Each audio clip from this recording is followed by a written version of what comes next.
Muy bien, vamos a empezar entonces. Muy buenas noches con todos ustedes.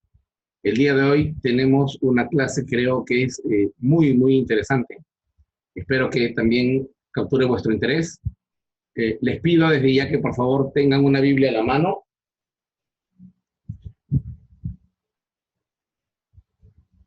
para poder ver algunos textos del que vamos a hablar el día de hoy.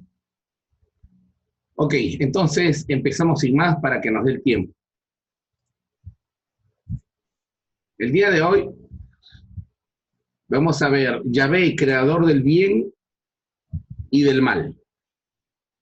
Y vamos a aterrizar, por supuesto, en el tema que sugirió nuestro compañero Arturo en la lección anterior. Yahvé, creador del bien y del mal. En sistemas religiosos politeístas, la existencia de infortunios y del mal no es problemática. ¿Por qué? Porque pueden aparecer, o de hecho se entienden que hay demonios antagónicos o dioses malvados y dioses buenos. Estos dioses son responsables por las cosas que afectan a los seres humanos. La representación que tienen ustedes a la derecha es la de Basusu o Pazuzu en Akkad, y que es representado como un demonio maligno, pero también un demonio o también una divinidad que espanta la muerte y que la gente la utilizaba en sus puertas a modo de gárgola. Ustedes recuerdan las gárgolas de las viejas iglesias medievales, donde hay unos seres mitológicos muy feos, y estos seres mitológicos lo que hacen es alejar el mal de las iglesias. Este elemento apotropaico tiene el mismo fin.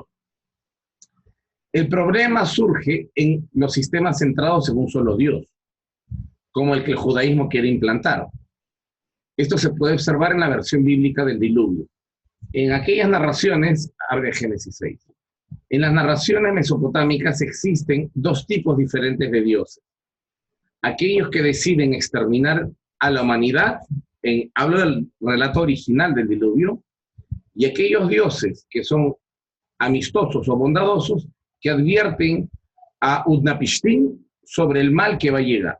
De hecho, en la historia babilónica del diluvio llamada Enuma Elish, los seres humanos son muy bulliciosos y algunos dioses quieren eliminarlos.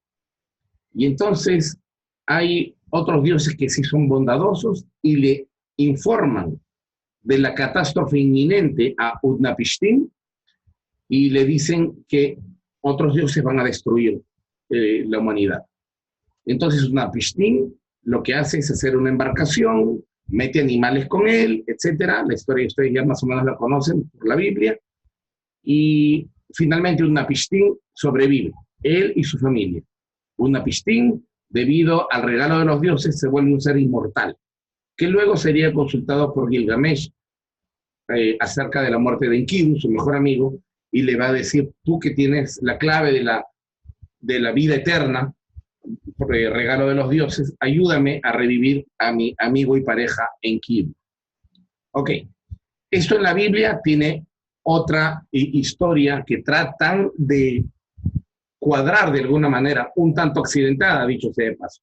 Por favor, si tienen sus Biblias, vamos a leer algunos versos. Esto hay que hablar, porque si no, no va a dejar de leer. Si fueran tan amables en sus Biblias, en Génesis capítulo 6,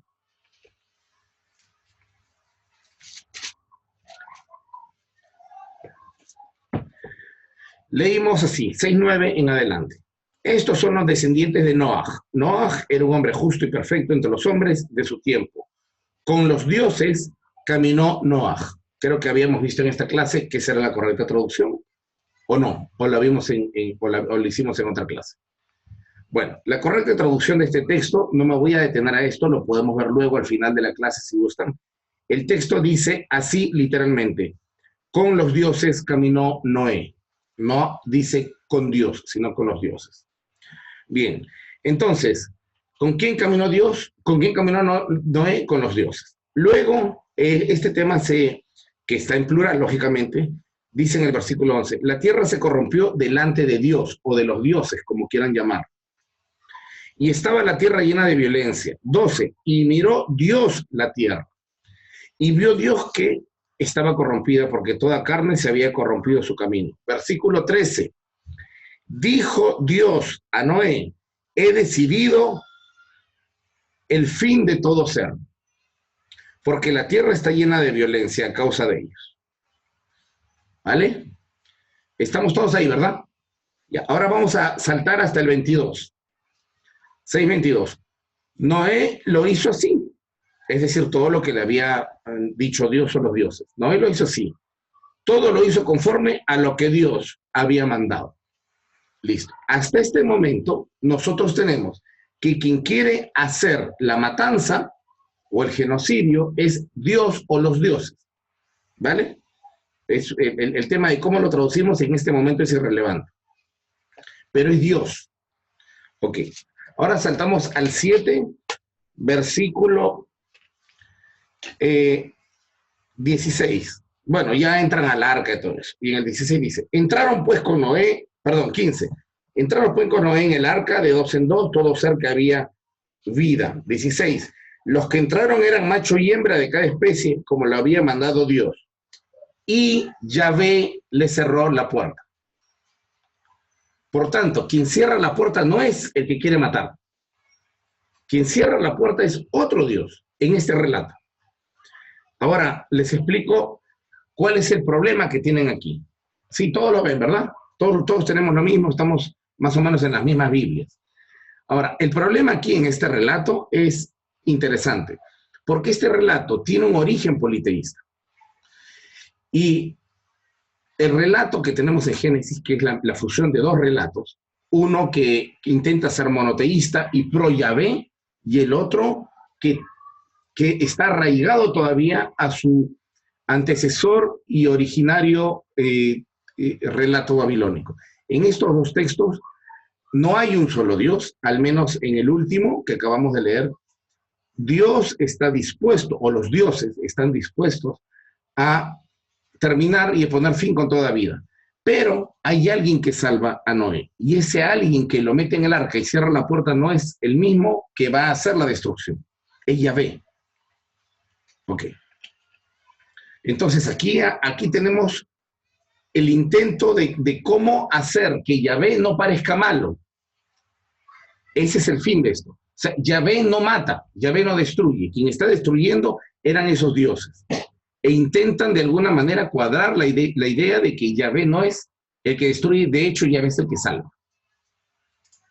Seguimos.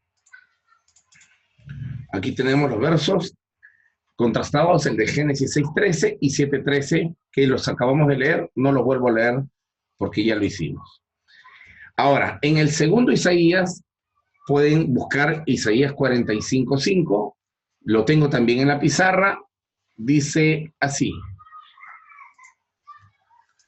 yo soy Yahvé y ninguno más hay, no hay Dios fuera de mí, yo te ceñiré, es decir, te prepararé, aunque tú no me has conocido, para que se sepa desde oriente hasta occidente, es decir, desde donde sale el sol hasta donde se esconde, que no hay más Dios que yo Yahvé, y ninguno hay más que yo. Este es el momento, recuerden que el segundo Isaías, que va desde el 40 al 55, es el Isaías que viene del exilio. Y el Isaías que viene del exilio, aquel que nos va a hablar posteriormente de Ciro el Grande, llamándolo Mesías, etc., este segundo Isaías intenta explicar que no hay otro Dios, no hay el Dios Él, ni hay Yahvé, hay uno solo, y ese único solo es Yahvé. Punto. Fin de la conversación para Isaías. Ahora continúa diciendo, yo soy Yahvé y ninguno más hay. Perdón, esto ya lo leí, pero esta última parte que he agregado en esta lámina, dice, y ninguno más que yo, que formo la luz, en hebreo se dice Or, y que creó las tinieblas, Hoshech. que hago la paz, en hebreo shalom, y que creo el mal. Es decir, que fabrico el mal. En hebreo ra.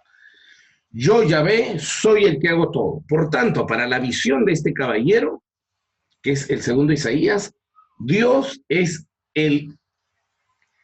la causa final y última de todo, de la luz y de las tinieblas, de la paz y de el mal. Entendamos que la paz en la antigüedad no es la paz como nosotros la concebimos hoy. La paz en realidad es orden, es organización. No, la paz en la Biblia hebrea no es lo que se antepone a la guerra, o no es el antónimo de guerra. Paz en la Biblia hebrea es antónimo de caos. Yo, Yahvé, soy el que hago todo esto. Ahora, he intentado ponerlo de esta manera para que pueda verse más claro. Yahvé crea la luz, Or, y crea las tinieblas, Hosh, ¿verdad? Ahora, disculpen. Según el texto de Génesis, nosotros tenemos que las tinieblas y la luz ya existen cuando Dios empieza a crear. Génesis dice, en el principio creó Dios los cielos y la tierra estaba en caos, tohu vabohu, estaba en caos. Y, ¿qué más dice?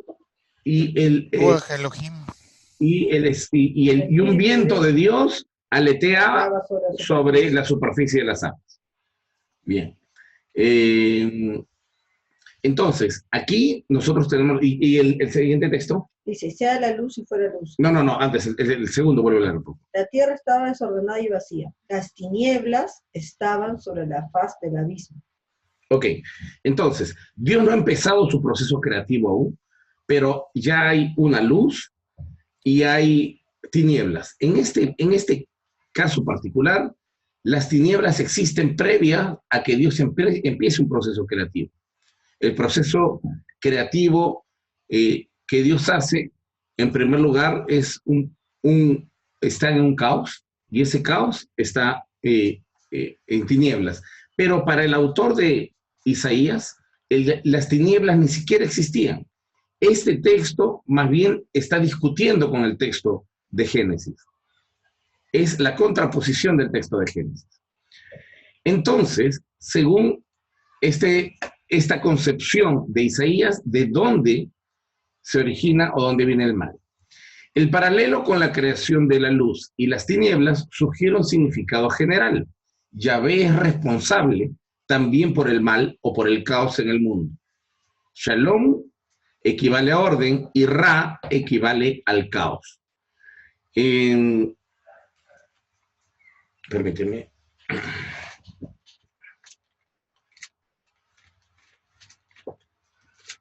Vamos a seguir buscando en Isaías también, por favor. En el capítulo 51, que estamos hablando del mismo autor, 40, 51, dice así. 51.9. Isaías 51.9. Creo que dije 40-51, me equivoqué. 51.9. Dice, despierta, despierta. Vístete de poder, oh brazo de Yahvé. Despiértate como en el tiempo antiguo y en los siglos pasados. ¿Acaso no eres tú el que despedazó al monstruo Rahab y el que hirió al Leviatán? ¿No eres tú el que secó el mar, las aguas del gran abismo, el que transformó en camino las profundidades del mar? Este es uno de los textos. Voy a parar de compartir. Hay otro paralelo, si puedes buscar. Este es uno de los textos, de los tres que existen, en donde Yahvé, para empezar a hacer su proceso creativo, tiene primero que matar a monstruos que generan el caos. En la Biblia hebrea hay dos monstruos mitológicos que son creadores o generadores del caos. Son el Leviatán, un monstruo, una gran serpiente gigante de varias cabezas, que según los antiguos marineros, esto lo sabemos por las cartas de Ugarit, que son marineros, y también de los fenicios, según ellos, el caos que generalmente está en el mar, las tormentas marítimas, etcétera, son provocadas por un monstruo que está debajo. Los barcos no se hunden en remolinos simplemente porque sí, sino es que hay una serpiente en la parte inferior girando y absorbiendo, succionando a los marineros que se hacen a la mar. Para este texto, que es el texto de Isaías, para que Yahvé empiece su proceso creativo, primero, antes, tiene que hacer una guerra. Y esa guerra implica la matanza de estos dos monstruos que generan caos. Entonces, en la Biblia hebrea, al menos en esta parte del pensamiento, en este periodo del pensamiento, Yahvé, para empezar a crear, tiene que poner paz. Y la paz no es el antónimo de la guerra. La guerra es el medio que utiliza para llegar al orden. El caos se antepone a Yahvé. Yahvé va a ser orden. Y la guerra es un medio necesario para crear ese estado de paz en donde él puede crear. Nosotros en Occidente solemos decir antónimo de blanco, negro, de guerra, paz. Bueno, está bien, pero en la Biblia no es así. En la Biblia, en la Biblia el antónimo de paz es caos, no guerra. Por eso es que no hay problemas nunca en llamarle a Yahvé varón de guerra, porque la guerra es un medio necesario para que, y puede ser un atributo del Dios, porque no es mala la guerra en sí para ese tipo de pensamiento. Ahorita les doy otros textos. Adelante, Arturo. Profesor, una pregunta. Entiendo entonces que esta contraposición podría parecer a lo que los griegos ya llaman cosmos. Es decir, cuando el cosmos, ¿sí? ¿Es correcto? Claro. Digamos, sería una mejor, más representativo de antónimo de guerra. Cosmos. Claro que sí. Okay. Claro, exactamente. Okay. Exactamente. Gracias. Esa palabra encierra este concepto. Bien. Ahorita vamos a revisar algunos textos adicionales.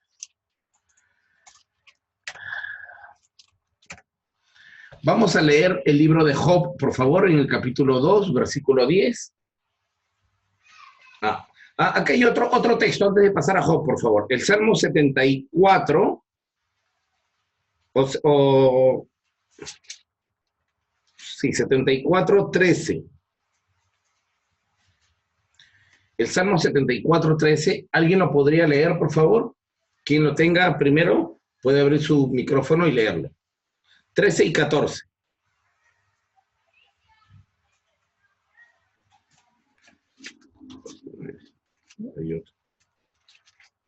Yo lo tengo, profesor. Adelante. 74, 13 y 14, ¿verdad? Sí, no, pero ese no es. Ese Okay. Ven entre otro versículo. Ahorita lo buscamos. Ese no es otro. Bien. En el libro de Job, gracias de todos modos, querida Blanca. En el libro de Job, capítulo 2, versículo 10, dice así.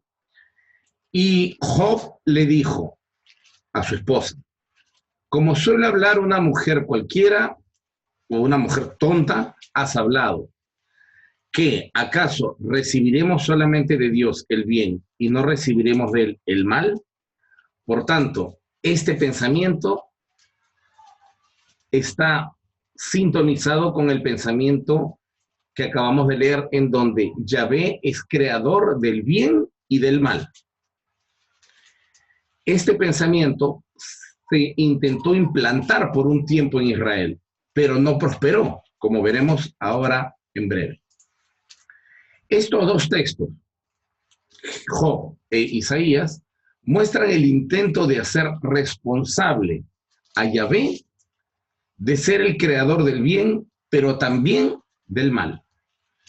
Sea como fuere el intento de explicar el mal como proveniente de Yahvé, se mantuvo, pero no prosperó.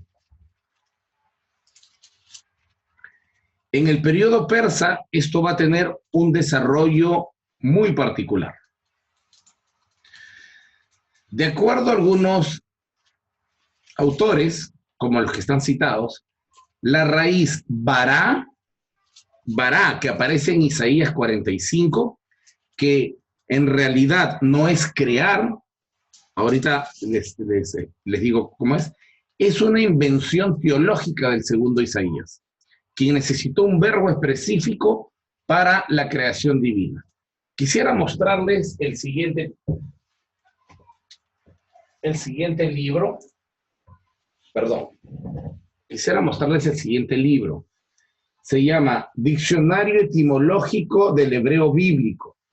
Está basado en la obra de los comentarios del gran gramático judío Samson Rafael Hirsch, que fue un gramático judío muy destacado, y esta obra particularmente la hizo Matityahu Clark. Esta obra está impresa por Feldheim Publishers en Jerusalén, y aquí, ¿cuál es el problema que nosotros tenemos? Permítanme explicarles. Si yo voy a un diccionario como el de Schockel o un diccionario como el de Chávez, voy a encontrar bará significa crear. Pero la palabra bará, cuando tú la buscas en un diccionario etimológico, la palabra bará, bet resh alef, está vinculada al verbo paraj, que significa florecer. ¿Por qué? Porque en la Biblia hebrea, en el mundo antiguo, Dios no es un mago como David Copperfield, que hace esto y las cosas aparecen de la nada. En la Biblia no hay creación ex nihilo, no hay creación a partir de la nada. En la Biblia, el verbo bará se aplica a el acto del alfarero. El alfarero crea, pero no a partir de la nada. El alfarero crea a partir del barro que ya existe. Y este es el término del verbo. Es decir, el alfarero toma barro y hace florecer. De ese mismo barro hace florecer una nueva obra como un cántaro o una bella jarra. Esa es la forma en que Génesis explica a Yahvé. Pero ese verbo de Génesis es tomado de alguien que primero lo utilizó para Yahvé, que es Isaías. Este segundo Isaías utiliza el verbo bará. De hecho, se los voy a leer para que lo vean, ¿ya? Porque yo sé que varios de ustedes creen que están estudiando hebreo. Lo voy a poner aquí en una cámara grande para que lo puedan ver. Ahí está, miren. Verbo bará, bet resh alef. Open, ¿qué más dice? Estoy al revés. Actualize, dice. Bien. Pero si ustedes ven en la parte de aquí, en la inferior, están los verbos vinculados que nos permiten a nosotros saber de dónde vino bará. Y está el verbo paraj, blossom y los demás. Incluso baraj, que significa huir, creando una nueva situación de vida. Esto es un diccionario etimológico. Esto no lo van a encontrar en un diccionario normal. Por eso, los que estudian hebreo, que sé que acá hay varios, yo les recomiendo este libro. No es muy caro y es exquisito, y sobre todo la información que tiene no la van a encontrar en un diccionario, porque el diccionario no se ocupa de esto. Esto es etimología, de dónde viene la palabra y por qué se usó como se usó. ¿Bien? Entonces. Esto es de la creación. O sea, no habla del bien y del mal, por eso habla que destruye el bien. Por eso sí encaja con los textos. Correcto, gracias. Entonces, según especialistas renombrados, y a mí me parece que tiene mucho sentido esto, quien empieza a utilizar por primera vez el verbo bará para aplicárselo a la divinidad es este segundo Isaías, donde dice, yo bará el mal. Ah, me estaba olvidando de algo. Ustedes recuerdan cuando dice, esta es... no, cuando el texto de Génesis dice que Dios ha creado al hombre y a la mujer del barro. Bueno, el texto que utiliza para decir que los ha creado del barro es el verbo bará. Y no está Dios sacando de la nada al hombre ni a la mujer. Los está sacando del barro. Por eso les digo, este verbo está más vinculado a la labor de hacer florecer algo de una masa informe, como lo hace Yahvé. Y como lo hace también un alfarero. Entonces, según especialistas, y me parece, decía yo, con mucho sentido, lo que hace Isaías es intentar asignar un verbo específico y particular a Yahvé. Y ese verbo es un verbo que es aplicable también a la labor del alfarero. Sacar o modelar una nueva obra a partir de elementos preexistentes. Bien, entonces, aparentemente, dado que los dos relatos de Génesis, el del 1.1 al 2.4 y el del 2.4 en adelante, son relatos posteriores a Isaías, uno de ellos tomó el verbo bará de las profecías o en todo caso de los oráculos o expresiones de Isaías, donde este dice que Dios crea el mal y crea el bien.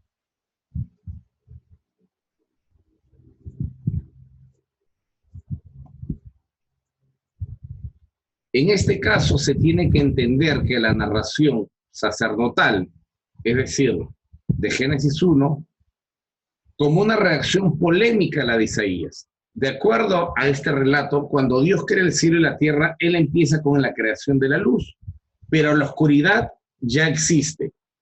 Y es contrariamente a Isaías, en donde Isaías afirma que es Yahvé quien crea las cosas.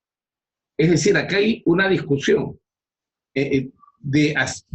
acerca de qué cosa, acerca de qué cosa es lo que hace Yahvé. De acuerdo a Génesis 1, el Dios creador no crea todo. La oscuridad ya están. Las aguas del Tejón ya están. Es decir, lo que en la Biblia se traduce de manera inadecuada como abismo. Están integradas ya en el mundo creado. La creación es aquí una transformación de una situación caótica a un universo organizado o a un mundo organizado. Vale decir nuevamente que el verbo bará, como a nosotros, yo no sé quiénes de ustedes han estudiado en alguna facultad de teología, instituto bíblico o seminario. Entonces, cuando uno lee algún libro de teología, dicen, yo he leído, por ejemplo, a Berkhoff, a Perman, a los antiguos teólogos, y ellos dicen, según esto, Dios crea de la nada, y te lo ponen en letras cursivas, ex nihilo, porque utiliza el verbo bará, que significa crear de la nada. Y estoy seguro que si alguno de los participantes ha estudiado en alguno de estos centros o en su defecto ha leído alguno de estos libros, va a coincidir conmigo que eso es lo que se afirma. Pero eso no está en la mente del autor bíblico. En la mente del autor bíblico simplemente es loco e inaceptable que algo aparezca de la nada como por arte de magia. Recuerden que en la Biblia la gente cree que los dioses son como los humanos. Los dioses nacen, los dioses mueren, los dioses son deshonestos, los dioses aceptan ¿cómo se dice esto? Cohecho, coimas. Por eso es que Yahvé dice, yo soy Yahvé y no acepto coimas, dice. No acepto sobornos. ¿Se acuerdan en el texto de Deuteronomio? Porque para ellos, Dios se enfurece, Dios se alegra, Dios toma venganza. Los dioses son muy humanos en el tiempo de la Biblia. O Dios, o los dioses, como prefieren llamarle, son muy humanos. Y una parte de eso es que el ser humano no puede crear de la nada. Eso es una locura. Eso no está en la mente del autor bíblico. Eso está en la mente de los teólogos, pero no en el del autor de la Biblia. Por eso es que es importante, cuando hacemos el seguimiento de determinadas palabras en su debido contexto, podemos darnos cuenta de qué es lo que querían decir. Ok.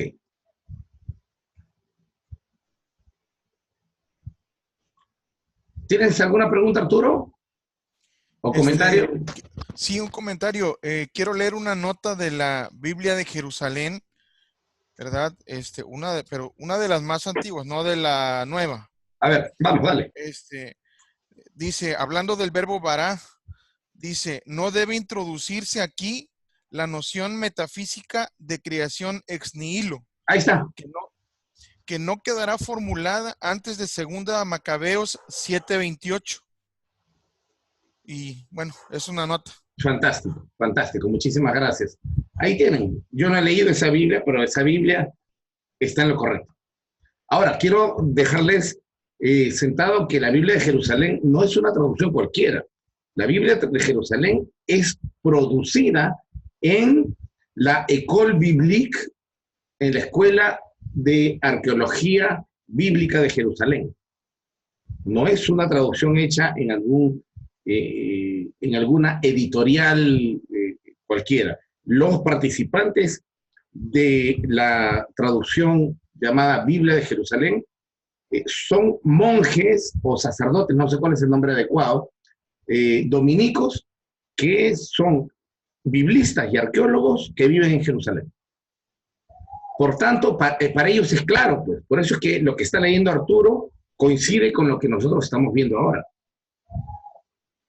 Y como dice, no debe pensarse en eso. Eso no está en la mente del autor de la Biblia. Fantástico. Seguimos. Gracias, Arturo. Bien, entonces aquí tenemos a Génesis y a Isaías. Según Génesis, que es un texto posterior a Isaías, dice que cuando Dios empieza su proceso creativo, ya existe previamente el caos, ya mencionado como tohu vabohu en hebreo. También existen las tinieblas, llamadas Hoshech, y también existe el abismo o el mar primigenio, llamado Tejón. Estos tres ya existen, Yahvé no los crea. Sin embargo, para Isaías, para el segundo, solo para el segundo, que quiere introducir un pensamiento, el cual el autor de Génesis simplemente pasa por alto, aunque haya querido. Isaías es antes a Génesis, pero eso no significa que Génesis tenga que hacerle caso. Es decir, el pensamiento de Génesis es mucho más antiguo que el de Isaías y simplemente pasa por alto. No le interesa lo que opina Isaías. El pensamiento de Isaías dice que no, que Dios crea todo de la nada, de cero. Y esto no tiene sentido para el pueblo, porque Dios es una especie de alfarero, por eso que al hombre lo crea del barro, de la misma forma que un alfarero, y por eso que cuando va a llegar la destrucción sobre Jerusalén, él no dice, Jeremías, anda donde aquel que está cortando el árbol y diles, así como corto el árbol, así cortaré Israel. No, no dice. Tampoco dice, anda y ve donde aquel que está quemando carbón y diles, así como quema carbón, yo voy a quemarlos. No. A Jeremías lo manda donde el alfarero. ¿Recuerdan? Y le dice, ve a la casa del alfarero. Jeremías se queda en la ventana y le dice, bueno, señor, ya llegué. Ahora, ¿qué está haciendo? Está haciendo una vasija, pero se le acaba de deshacer y ha salido mal. Y ahora, bueno, la está volviendo a hacer. Pues dile eso a Israel, que yo soy el alfarero y que como me han salido mal, voy a deshacerlos y volverlos a hacer. Entonces, es este el pensamiento que está en la creación del hombre Génesis y también la que está luego en Isaías. ¿Algún comentario Antes de seguir avanzando, Ernesto, Francisco, Andrés. Ok, seguimos. Recién vamos a llegar a la parte interesante. Ok. Un nuevo personaje en la Biblia. Y lo pongo muy claramente, un nuevo personaje, porque este personaje no existe hasta las menciones que vamos a hacer ahora. Y en las clases tampoco ha existido. Y tampoco nosotros lo hemos visto, lógicamente. Bien, un nuevo personaje es introducido en la Biblia, Satán. La introducción de la figura de Satán en la Biblia hebrea es sumamente interesante e intenta explicar algunas posibles contradicciones. Cómo Dios va a ser bueno y malo a la vez. Cómo Dios me va a dar el bien y el mal a la vez. Entonces, estas personas, las que van a formular este pensamiento, tampoco están de acuerdo con Isaías. En donde Isaías dice que Dios es todo, bueno, malo, hace el bien, hace el mal, y todo proviene de él. Para ellos esto es un poco desatinado desde el punto de vista de la comprensión. En el prólogo del libro de Job, vamos a Job capítulo 1, por favor.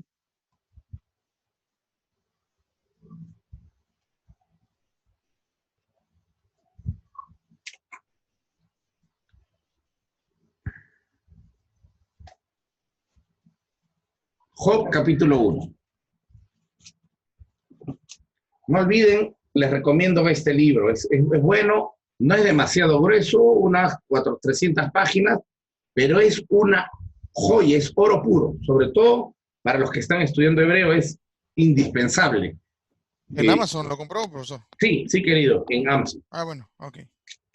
Bien, en el libro de Job, que es el capítulo 1, nosotros tenemos ya la conocida historia, pero quisiera que vean que en este capítulo el personaje antagónico o el malvado es un ser que ha sido introducido en la historia original. Yo voy a pedirles lo siguiente, por favor. Si tienen una hoja de papel o la mano o lo que quieran, cubran, tapen desde el capítulo 6, desde el versículo 6, desde el 1.6, ese no lo vamos a leer, desde el 1.6 hasta el 1.12. Vamos a ir del 5, brincamos directamente al 13. ¿Sí? Vamos a hacer juntos ese ejercicio. Repito, del 6 al 12 vamos a hacer como que no existe. Vamos a leer del 1 al 5 y del 5 pasamos al 13, para que ustedes vean que la historia fue partida, abierta, ahí insertaron la historia de Satán, pero algo no les quedó bien. Como les dije, no hay crimen perfecto. Miren, vamos a leer del 1 al 5 rápidamente. Dice así: había en el país de Uz un hombre llamado Job. Era un hombre perfecto y recto, temeroso de Dios y apartado del mal. Y ojo que habla de Dios, no de Yahvé. Le habían nacido 7 hijos y 3 hijas. Su hacienda era de 7.000 ovejas. Este número 7 y 3 son simbólicos. 7 hijos y 3 hijas lo mencionan por algo, pero no voy a entrar en esos detalles. Y su hacienda era de 7.000 ovejas y 3.000 camellos, que también lo mencionan por algo. Ese número, esos dos números, te van a dar la clave de lectura del libro de Job. Pero en este momento no vamos a entrar ahí. Y dice así: su hacienda era de 7.000, luego 3.000 camellos, 500 yuntas de bueyes y 500 asnas y muchos criados. Era el hombre más importante de todos los de Oriente. Verso 4. Sus hijos celebraban banquetes en sus casas, cada uno un día, y enviaban a llamar a sus 3 hermanas para que comieran y bebieran con ellos. 5. Y sucedía que una vez pasados los días de turno, de la festividad, Job los hacía venir y los santificaba. se levantaba de mañana y ofrecía holocaustos conforme al número de ellos. Porque Job decía, no vayan a haber pecado mis hijos, y habrán hecho una blasfemia contra Dios en sus corazones, cuando estaban borrachos. Aquí hay una duda de que si los hijos han cometido incesto. Contra Dios en sus corazones. Esto hacía siempre. 13. Un día aconteció que sus hijas e hijos comían y bebían vino en casa de su hermano. ¿Se dan cuenta? Es decir, fíjense del posesivo sus. Un día, que en hebreo también aparece, un día aconteció que sus hijos e hijas comían y bebían. ¿De quién están hablando aquí? De Job, el que acaba de hacer los holocaustos para sus hijos, porque tenía miedo de que hayan hecho algo mal. Ahora, ¿qué cosa metieron en el medio? Metieron la historia de Satán, que no es parte del relato original. Permítanme. Un día acudieron a presentarse delante de Jehová los hijos de Dios. Aquí ya metieron a Jehová. Un Jehová que no había estado presente. Y entre ellos vino también Hasatán. Hasatán significa el que se interpone, no es un nombre propio. Y dijo Jehová a Satanás, como se dan cuenta ya cambiaron, ya no es Dios ahora es Jehová. Este es otra mano, este es otro redactor. ¿De dónde vienes? Él dijo, de rodear la tierra. Y luego le dijo, ¿no te has fijado en mi siervo Job, que no hay otro como él en la tierra? 9. Respondiendo Hasatán, le dijo Yahvé, ¿acaso teme Job a Dios de balde? ¿No le has rodeado de cosas buenas? 11. Pero extiende ahora tu mano y toca todo lo que posee y verás si no blasfema contra ti en tu presencia. 12. Dijo Jehová a Satanás. Miren, la conversación está entre ellos 12. Dijo Jehová a Satanás, todo lo que tiene está en tu mano, solamente no pongas tu mano sobre él. Y Satanás salió de delante de Jehová.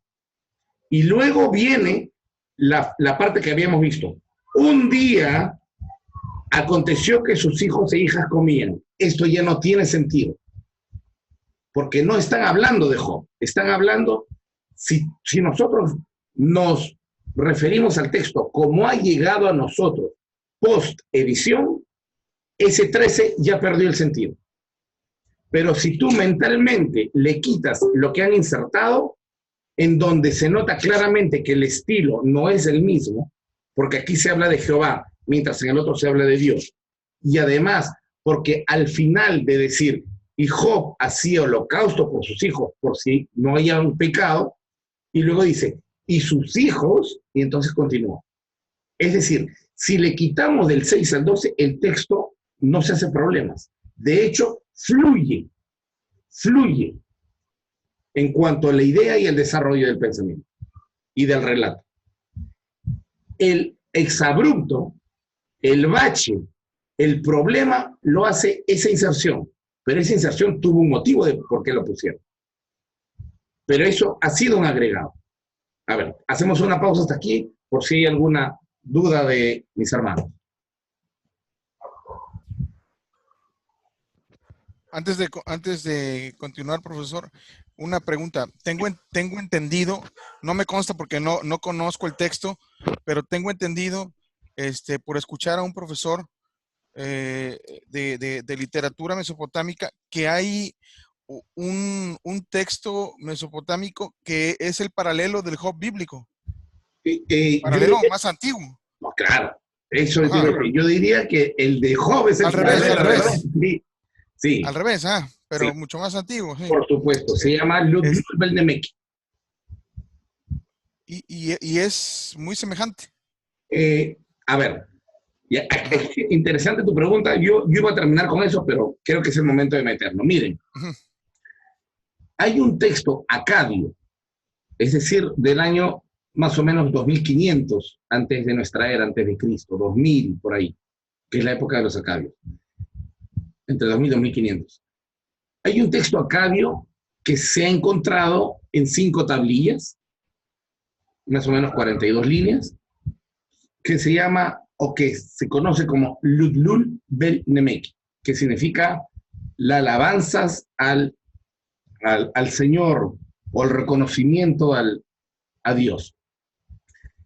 En este texto que estamos haciendo referencia, que yo lo tengo por aquí, miren, se los voy a mostrar.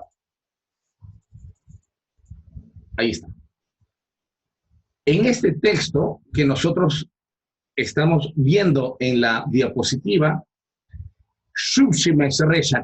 que es el protagonista y el primigenio Job, en este texto se discute por qué el hombre justo sufre, por qué el hombre justo tiene que padecer sufrimientos mientras que los injustos están bien. En este texto se discute por qué él, que es un hombre que siempre le ha llevado ofrendas a la divinidad, que siempre ha tratado de hacer lo bueno, tiene que padecer esto. Esta es un texto casi filosófico, si me permiten la licencia para decirlo, de por qué sufre el justo. Estos textos están en el Museo, en el Museo Británico, en Inglaterra. Y entonces, Ludlul Ben-Nemeki, desde que empieza, habla simplemente de que él era un hombre rico, era un hombre bueno, que tenía hijos, que tenía ganado, etcétera, etcétera, como el de Job, pero que en algún momento le cayó la desgracia.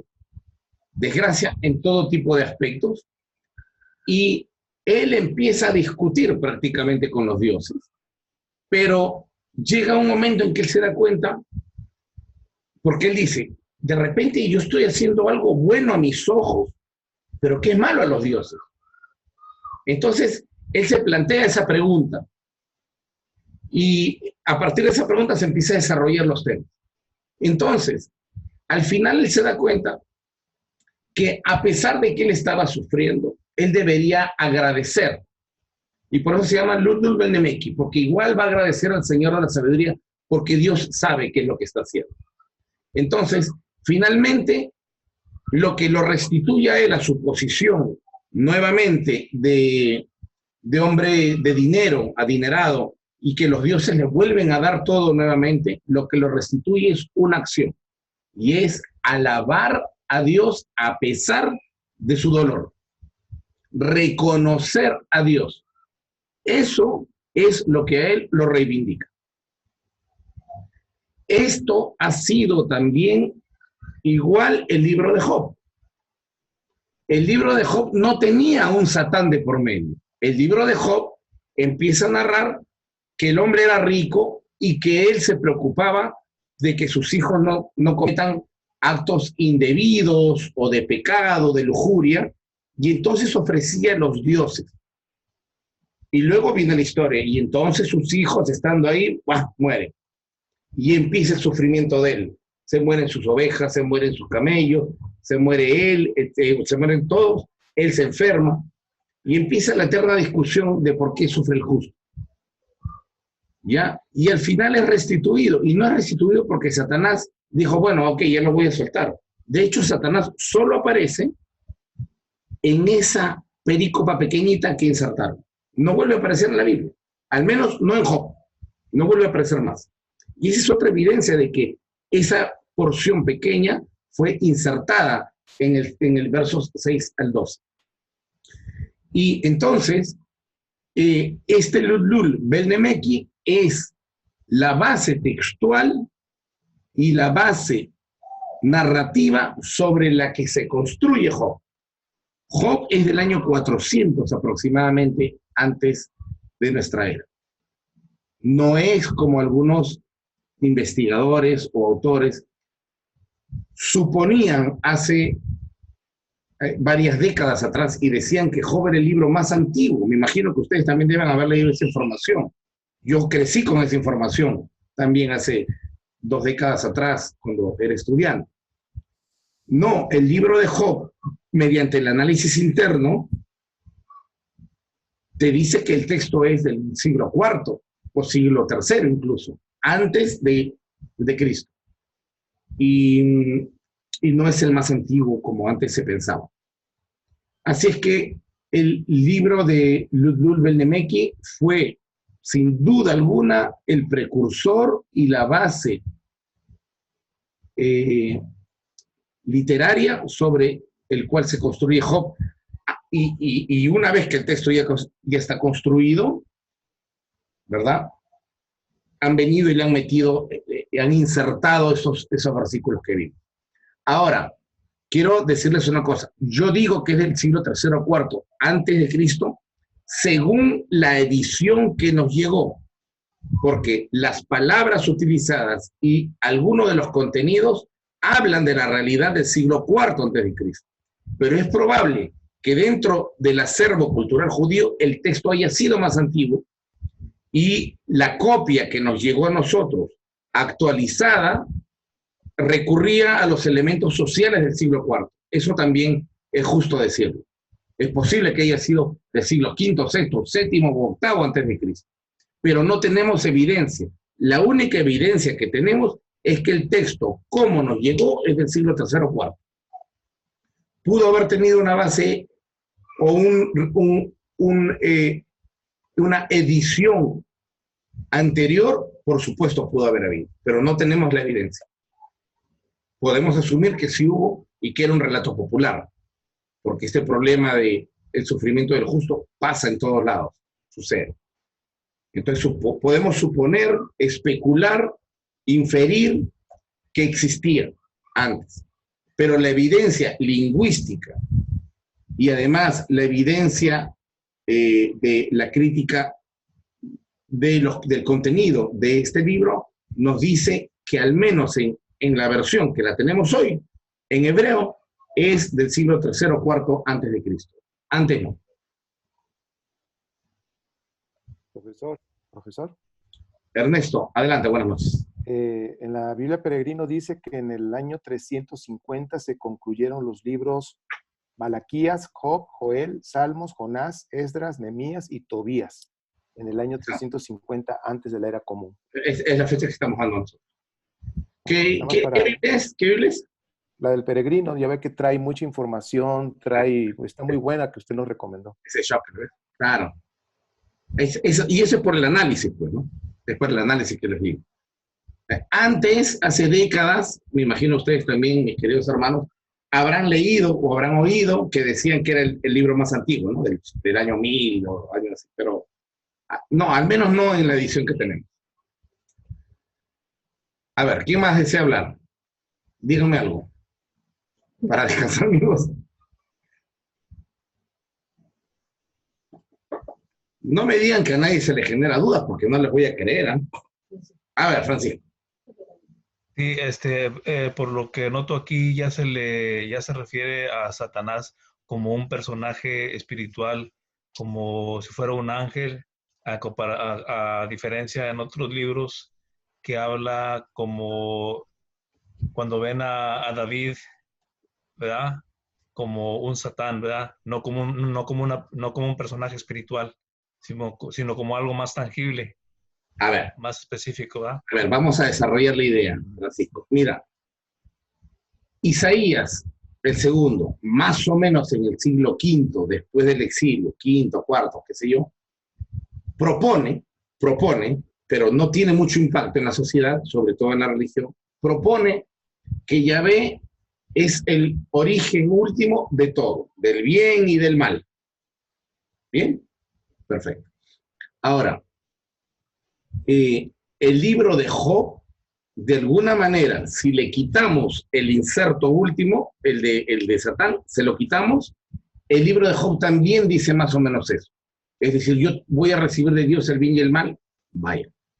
Pero a una parte, sobre todo un poco después, entre 200 y 300 seguramente, antes de nuestra era, a una parte de la gente no le queda claro ni le agrada la idea de que de Dios provenga el bien y el mal. Entonces, crean una figura que esté al servicio de Dios Ojo, no estamos hablando de un ángel caído, eso es cuento chino, eso no existe en la Biblia hebrea. Esto de que el ángel se cayó con la tercera parte de los ángeles, eso no existe. Eso está bonito como, qué sé yo, como una fábula de Esopo, pero de ahí a que seas, eso la Biblia no lo sostiene por ningún lado. Ahora, ustedes recuerdan, en Primera de Reyes 22, cuando Dios dice, bueno, yo necesito confundir a esta gente. Y entonces dice, ¿y ahora cómo hago? Entonces sale un espíritu que está junto a Dios y le dice, Señor, yo iré y seré espíritu de mentira en esos profetas. ¿De acuerdo? Bueno, ese es un espíritu que trabaja junto o para Dios. No es alguien que está en el infierno. Ojo, es un empleado de Yahvé. Ustedes recuerdan cuando Saúl tiene fuertes dolores de cabeza. Y la Biblia dice, entonces Yahvé envió espíritus para que atormenten a espíritus malvados, todavía dice. Espíritus malvados para que atormenten a Saúl. Entonces, lo que pretendo decir es lo siguiente, que hay otra parte de la religión de Israel que dice, no, de Dios no puede venir el mal. Que Dios lo permita es otra cosa. Entonces, necesitan crear otra figura como uno de los hijos de Dios que viene y que se le llama Satán, que significa el que obstaculiza, el que se interpone, etc. Pero si ustedes ven en Job, este es uno que viene con los hijos de Dios. Es decir, no es malo, pero se torna y toma ese trabajo después de hablar con Dios. Y lo mismo pasa con el de Primera de Reyes 22. Aquel espíritu que está detrás de Yahvé y le dice, yo voy a ir, Señor, y voy a ser espíritu de maldad. O lo mismo sucede incluso con aquellos espíritus malvados que envía a Dios para atormentar a Saúl. Entonces, hay otra escuela de pensamiento también en Israel que dice, no, de Dios no puede venir el mal. Lo que pasa es que seguramente Dios tiene, porque ninguno de ellos ha subido al cielo a hablar con Dios, a ver cómo está su organigrama. Ellos asumen que Dios, como es fuente de vida, no puede ser fuente de muerte, ni de maldad, ni de enfermedad. Por tanto, se imaginan a un ser paralelo que no tiene el mismo poder de Yahvé, sin duda, sino más bien que trabaja para él y que obedece las órdenes de Yahvé. Y a este ser se le adjudica el adjetivo, no el nombre propio, Satán. Y Satán proviene del verbo interponerse u obstaculizar. Entonces, el nombre Satán per se no significa que sea malo. Tal como dijiste, a veces se le adjudica a David, a veces a Dios, a veces al ángel de Yahvé en Números capítulo 22. Entonces, existe aquí un nuevo pensamiento. ¿Yahvé es o no es creador del mal? Y mientras algunos dicen sí, otros dicen no.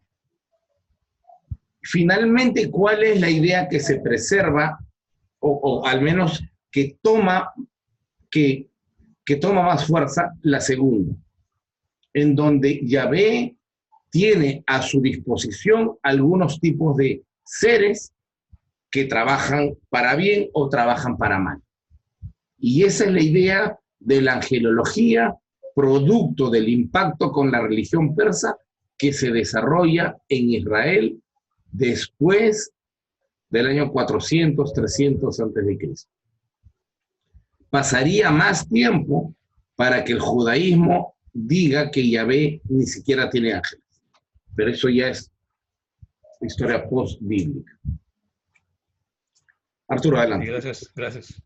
Profesor, no sé si estoy equivocado, usted ya me dirá, pero digamos, esta visión que nos acaba de dar de el Satán sería una visión intermedia con una posterior, digamos, ya más cercana al Nuevo Testamento, donde Jesús ya guerrea, por ejemplo, con Satán.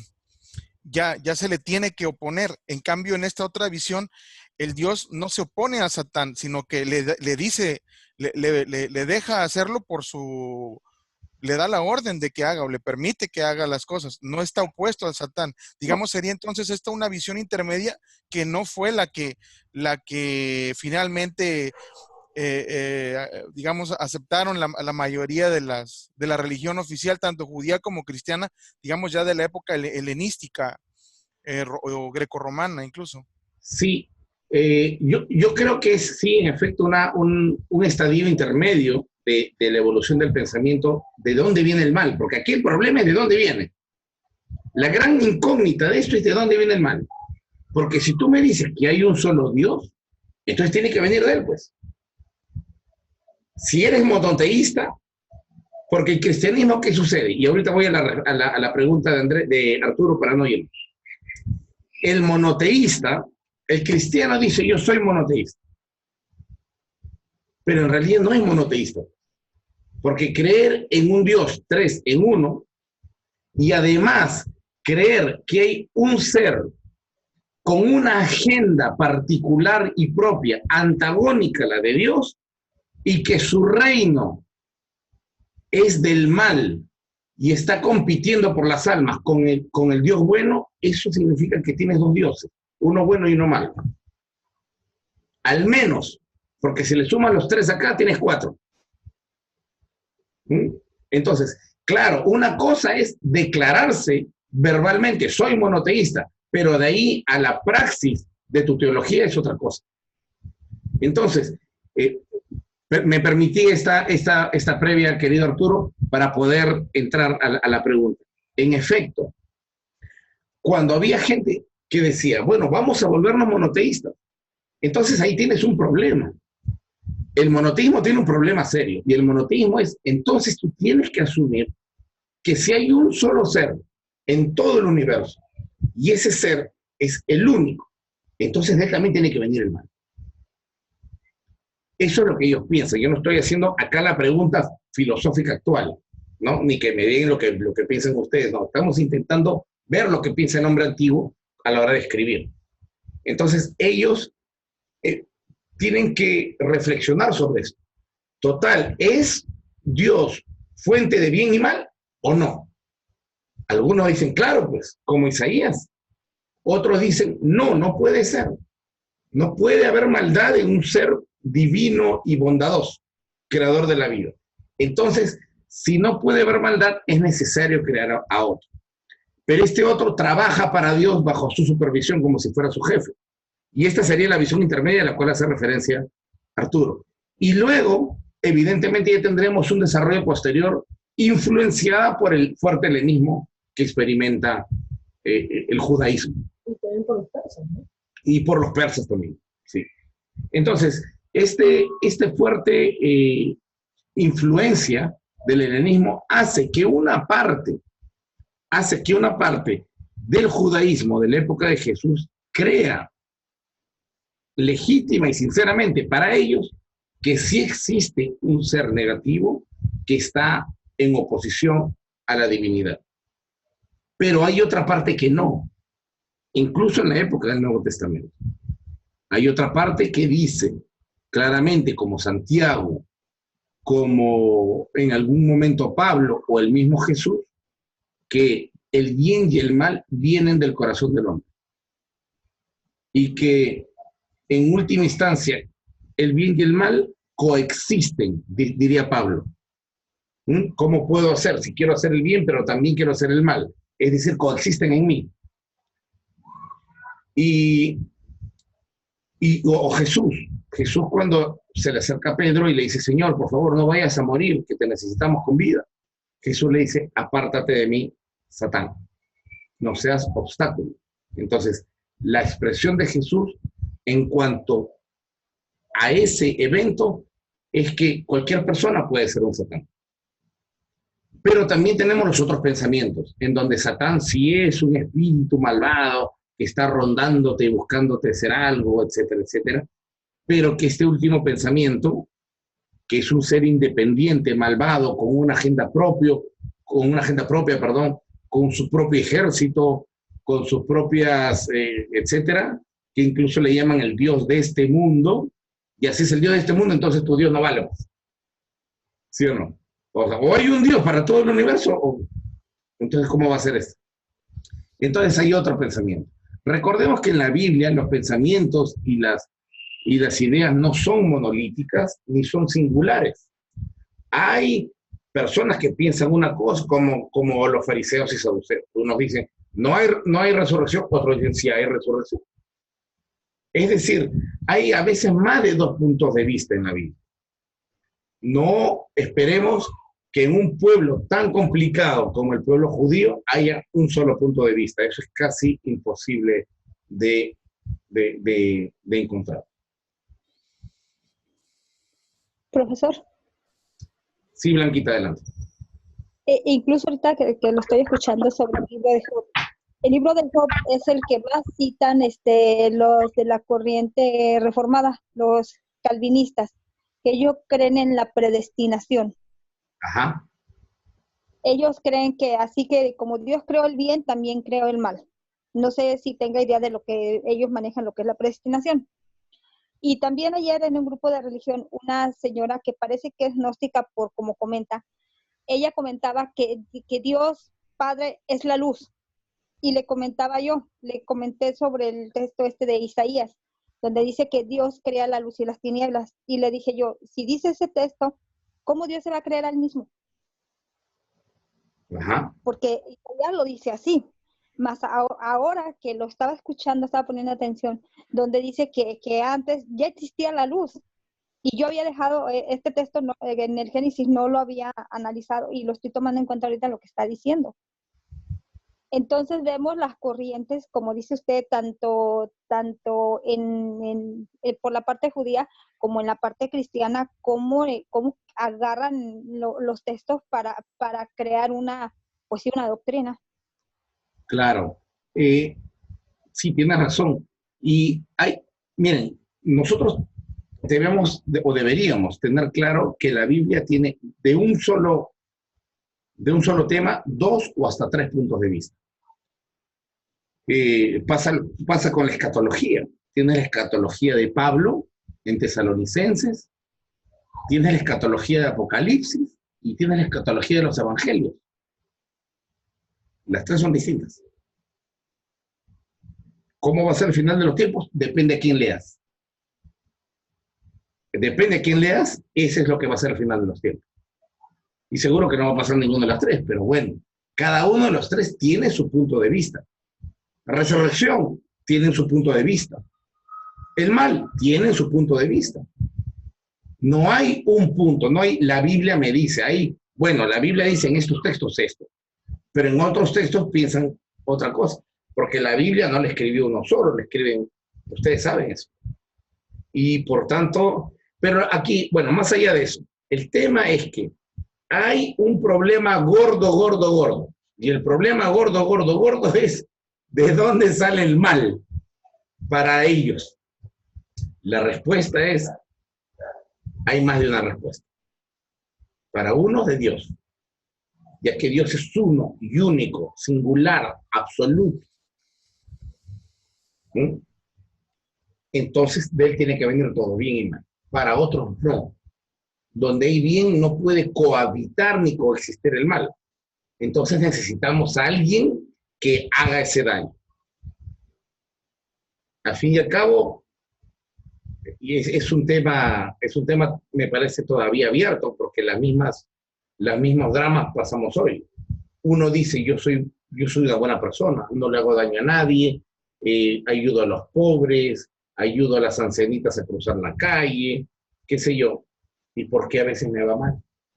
Sin embargo, veo delincuentes, narcotraficantes, gente malvada que la pasa de maravilla. Y nos viene de nuevo, 4000 años después, los Dulbel de Meque. ¿Qué pasó ahí? Ese es un dilema, ¿no? Un dilema serio. Profesor, ¿ha escuchado a Facundo Cabral? Facundo Cabral, ¿qué cantaba Facundo Cabral? Es cristiano, pero era argentino, ya murió. Pero son buenas las conferencias que da, quedan como conciertos. Bueno, a mí me gustaban. Y él decía, me acuerdo que decía en una canción que tocaba, decía, Señor, tal vez el diablo solo sea un sinónimo que tú usas, Señor. Y me acuerdo que mucho esa palabra cuando él decía, tal vez es solo un sinónimo que tú usas, Señor. Interesante. Adelante, Arturo. Sí, profesor, yo aquí creo que el problema lo tienen los que se acercan a la Biblia para encontrar verdades y ellos, para ellos es difícil reconocer que hay diferentes pensamientos dentro del texto. Por la premisa esta de la que hablaba la vez pasada, ¿no? De que es un autor, es una solamente, los hombres solamente son recipientes y plumas que escribieron. Entonces, quien tiene esas premisas va a tener muchas dificultades para reconocer la variedad de pensamientos en el texto. Y sobre todo esta curiosidad muy humana que tenemos de encontrar la verdad, pues nos lleva a pensar que en este texto no vamos a encontrar la verdad, cuando lo único que podemos encontrar es pues los pensamientos que a lo largo del tiempo gente fue teniendo, ¿no? Gente de este pueblo de Israel y posteriormente los judíos, que no son los mismos, ¿no? Entonces, pues, digamos, el problema lo tenemos nosotros si vamos con esta esperanza humana. Yo no digo que sea mala esta esperanza humana o este deseo humano de tener la verdad, sino que probablemente nos iremos decepcionados si queremos hallarla en un texto tan humano como es el texto bíblico. Estoy de acuerdo contigo, plenamente. Ahora, quisiera, ya que estamos dentro del tema de nuestro amigo Satán, quisiera tocar brevemente algo que he visto en más de una oportunidad.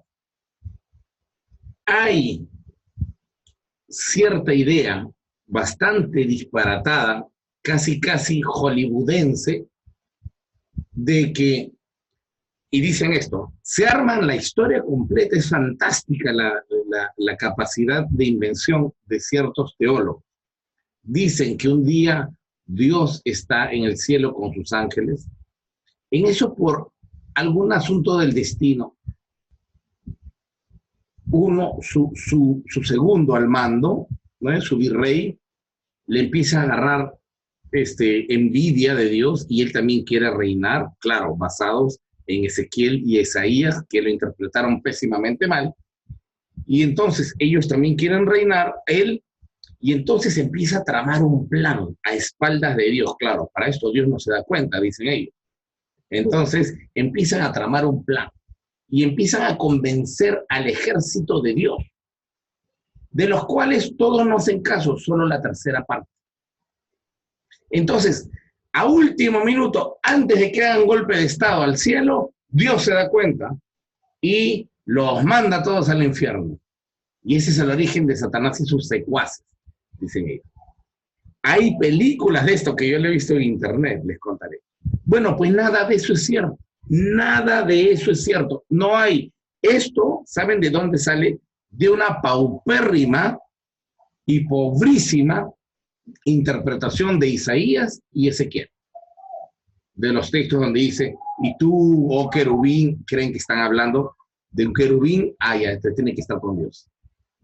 Entonces, esta triste y desinformada manera de entender Isaías y Ezequiel, y luego se toman por ahí un texto del espurio libro de Judas, lo meten en una licuadora, lo licúan y sale su teología. ¿Sí? Pero eso no tiene pies ni cabeza ni arraigo en ninguna parte de la Biblia. Pero eso es lo que cree el 90% de creyentes, muy buenas y lindas personas, de un corazón fantástico, pero que eso le enseñaron. Y eso no tiene arraigo en la Biblia. De ninguna manera, en ningún lado. Y recuerden que el libro de Judas no hace más que citar 2 libros, Enoc El libro de Enoc, el libro no canónico de Enoc y el libro de la ascensión de Moisés. Por eso dice que recuerden, dice el libro de Judas, cuando el arcángel Gabriel pelea con Satanás por el cuerpo de Moisés. Y uno dice, ¿y dónde está eso? Yo he leído hasta Deuteronomio la muerte de Moisés, he llegado a Josué y nadie se pelea por el cuerpo de Moisés. Yahvé dice que lo entierra, le da un besito acá y ahí acaba. ¿Y de dónde me saca Judas que hay dos personas, un ángel y un demonio peleándose por el cuerpo? Eso lo saca de literatura de la época helénica, que es la ascensión de Moisés, pero que no tiene arraigo en la Biblia. Bueno.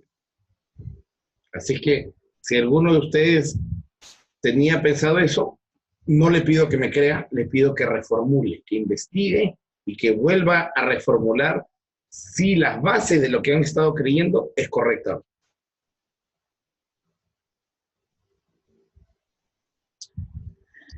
Y perdón, profesor, esto ya en la clase en el otro diplomado que tuvimos tocó esto de Judas, que incluso de ahí viene que sí es cierto, en el cristianismo se hace una doctrina, se hace la doctrina del diablo de Satán, basado en un libro que no es ni siquiera canónico.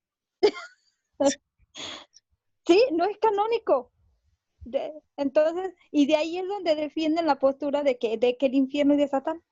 Y como le digo, o sea, cuando lo escucho y veo esto, digo, me quedo, digo, sí es cierto, por toda la vida creí eso y nunca caí en cuenta que son libros no canónicos. Sí, y que sobre todo las pésimas interpretaciones de Ezequiel y Isaías, donde hablan uno del rey de Tiro y el otro del rey de Babilonia, se las adjudican a Satán. ¿Por qué? Porque dice, y tú, querubín, estuviste en Edén. ¿Se acuerdan? Y creen que querubín es un ángel porque no tienen idea de qué cosa es un querubín en Medio Oriente. Y cuando dicen Edén, creen que Edén era el Edén de Adán y Eva. Y no se dan cuenta que existió realmente un Edén en donde los reyes vasallos, iban a expresar su obediencia ante el rey de Babilonia. Ignoran todo eso olímpicamente y se sacan cualquier pensamiento disparatado. Y lamentablemente la mayoría de la gente lo cree a ciegas porque no investigan. Muy bien, ¿alguna otra reflexión o comentario, mis distinguidos? Y estamos para acabar. Profesor, a mí me gustaría dar hablar de una experiencia que tuve hace mucho. Voy a irme hacia atrás un poco en cuanto a lo que usted comentó de cómo entender el verbo bara. Y esto lo quiero platicar como un ejemplo de hasta dónde el ser humano puede torcer un texto por mantener una creencia. Cuando yo tenía 17 años, estaba leyendo el libro de Génesis y para mí era muy claro lo que usted dijo hoy. Yo dije, a ver, ¿qué fue lo primero que creó Dios? Bueno, lo que dice ahí en la semana, lo primero que se crea es la luz, pero en la semana, hablando del periodo de los 7 días, incluido el reposo. Pero antes de ahí yo veía que ya estaban las aguas, que ya había oscuridad, que ya estaba la tierra, ya estaba la tierra. Entonces, eso me produjo pues mucha inquietud porque iba en contra de la doctrina que me habían enseñado a mí, ¿verdad? De que el Dios en la creación se había producido todo completamente. Entonces yo me acerqué a un pastor y le dije, y cuando usted estaba platicando eso, yo me estaba riendo. Le dije esta duda y le dije, mire, yo veo aquí en este texto esto y esto y esto.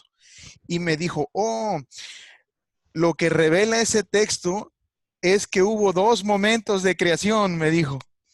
Un momento de creación de la oscuridad, de la tierra, del agua, de las aguas, y otro momento de creación ya de la semana, ¿no? De la creación del Génesis.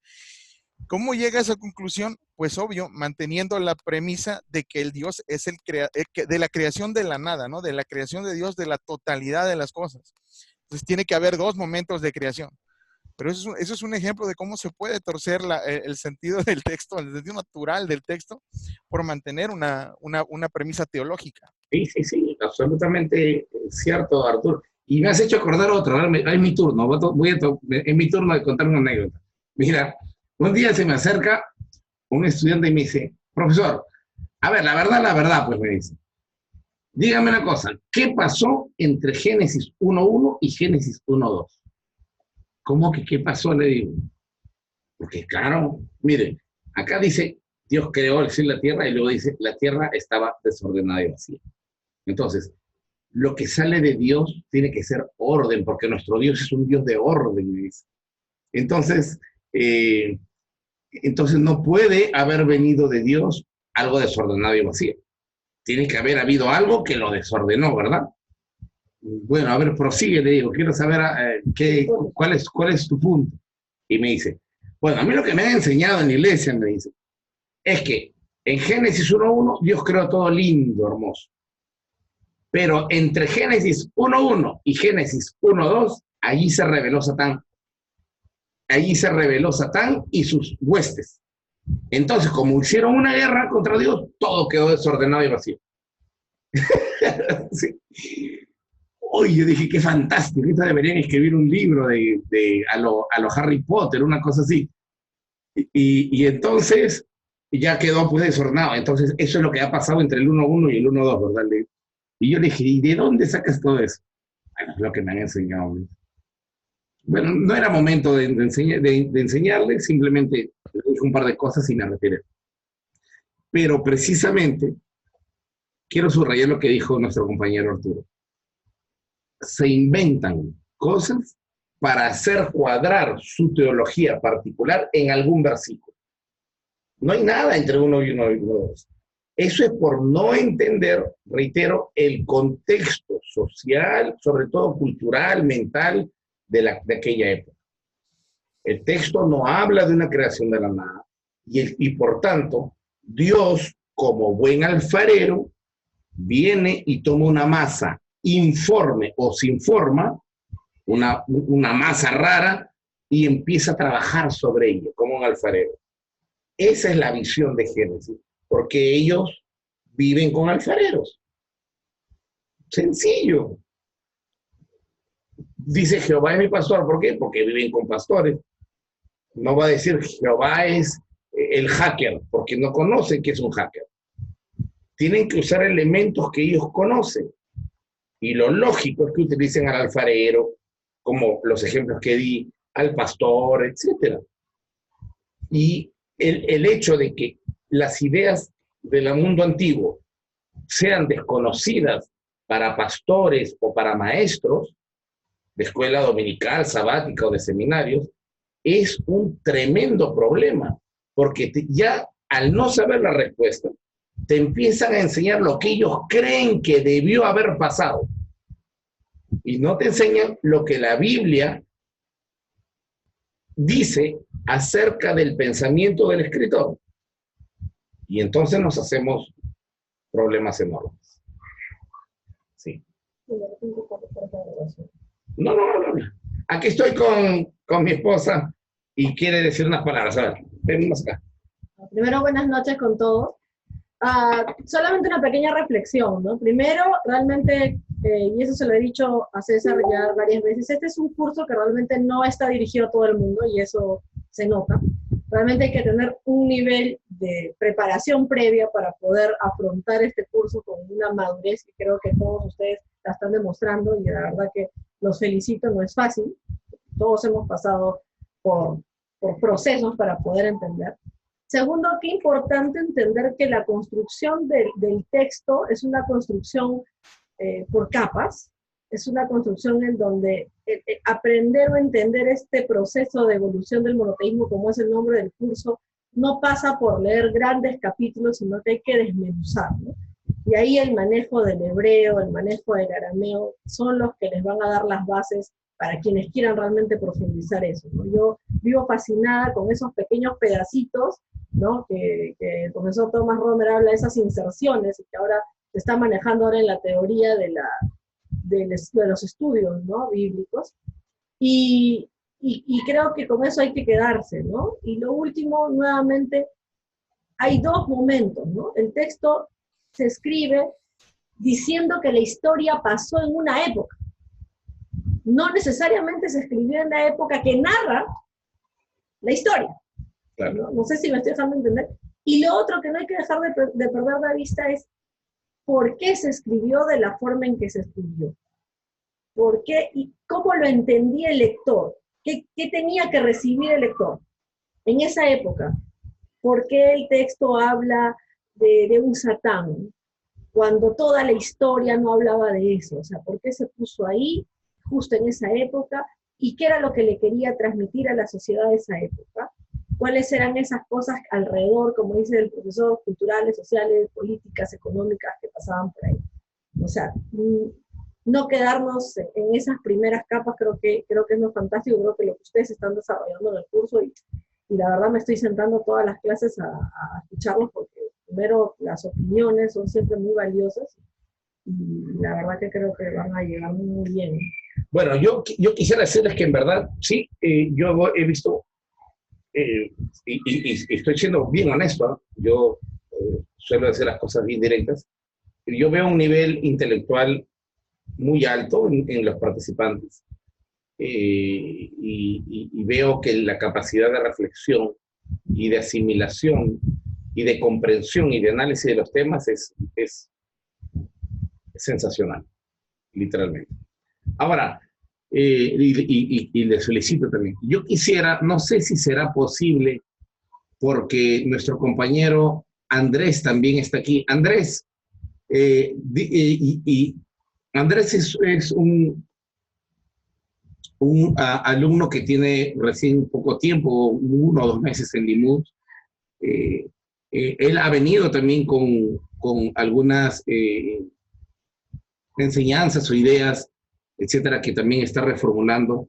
Pero yo quisiera saber cómo estás tú asimilando esto, querido Andrés. ¿Qué te parece? ¿Estamos todos locos? o cuéntanos, por favor, porque tú sabes que te estimo mucho como amigo, independientemente de esto, lo que hablamos por interno. Pero quisiera también que los compañeros que ya tienen más tiempo seguramente estudiando, para ellos no es mucha sorpresa lo que les digo, pero es posible que tú tengas algún punto de vista o alguna pregunta. Querido Andrés, adelante. Muchas gracias, More. Bueno, he tratado de estar lo más posible en vivo en este curso, pero bueno, ahorita que usted me da la oportunidad, espero que mi internet esté bien porque estoy en la calle. Bueno, como hemos hablado, pues, More, realmente es una situación bastante compleja de comenzar a desarmar muchos conceptos que desde la niñez uno adquiere. Y más aún cuando uno llega a un aspecto espiritual de búsqueda legítima de Dios, ¿no? Entonces, claro, como yo alguna vez en los primeros cursos que usted hizo por WhatsApp, me acuerdo que decía, no todas las personas llegan aquí a llegar a tener este tipo de conocimiento. Y yo en realidad recordaba eso, ¿no? Porque yo salí de un contexto doctrinal bastante sectario, ¿no? Bastante sectario, en donde a uno le quieren introducir pensamientos y dogmáticas muy controversiales acerca de, obviamente, de la parte de los demonios, de Satanás, de los diezmos, de la economía y cosas de esas, ¿no?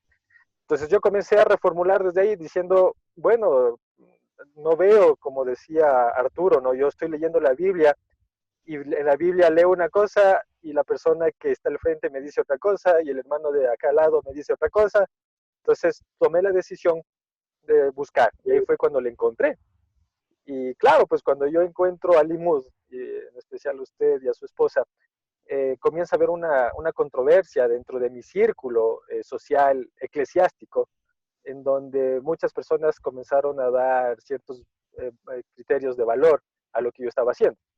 Entonces, yo, claro, como le comenté alguna vez, More, yo me salí de ese contexto, me salí de ese lugar donde yo estaba, en donde, entre comillas, se enseñaba teología, en donde, entre comillas, se estudiaba la Biblia, y comencé a reformular con la ayuda suya y obviamente con otras situaciones.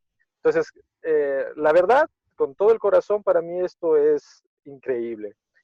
Conocer lo que la verdad de la palabra nos quiere mostrar, sin intermediarios, ¿sí? Sino literalmente, como está escrito, llevándole al concepto científico, analítico de razonamiento. Entonces, en mi caso ha sido bastante complejo porque, como yo alguna vez le decía, More, a mí me toca también tratar de que mi familia o las personas cercanas a mí también comiencen a reconstruir estas formulaciones, ¿no?